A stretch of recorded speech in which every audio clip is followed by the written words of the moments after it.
certified elder law attorney Ronnie Morton. Every family has its own approach when it comes to talking about financial and legal information.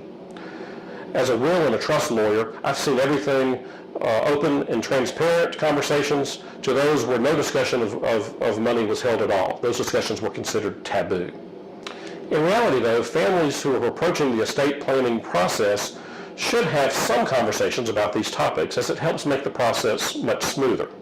For example, I've seen in many families where it's common for one spouse to have a significant influence over the financial and legal affairs, and the other spouse is frankly clueless about their affairs. This is typically the person who handles the bills and will be doing most of the estate planning with the attorney. However, just because one spouse is more knowledgeable about the family's finances doesn't mean that the other spouse shouldn't be involved. At a minimum, the other spouse needs to know where and how to access important documents which have been created by the estate planning attorney. These documents include a living will, medical directives, deeds, wills and trusts, as well as financial and insurance papers. Either spouse should be able to access these documents at any time with short notice.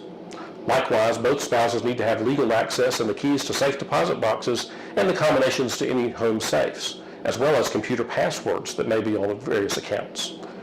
Children, especially grown ones, may also need to be able to access these documents in case of an emergency or death. And speaking of children, if you've named an adult child as the executor of your will or trustee of your trust, it's a good idea to talk with them about the responsibilities that they'll face.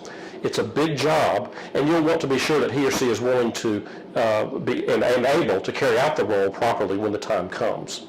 Again, this person will also need access to your important financial documents, no matter where they are located.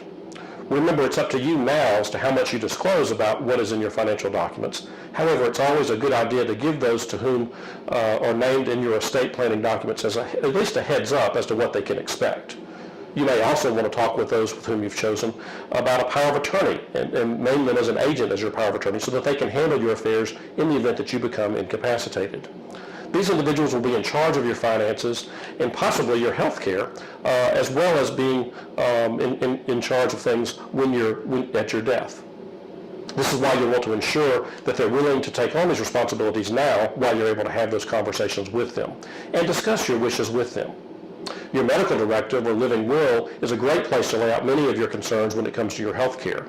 But actually talking to the personal representative will give him or her a much better understanding of what you want. Remember, it's your wishes that are contained in the directive.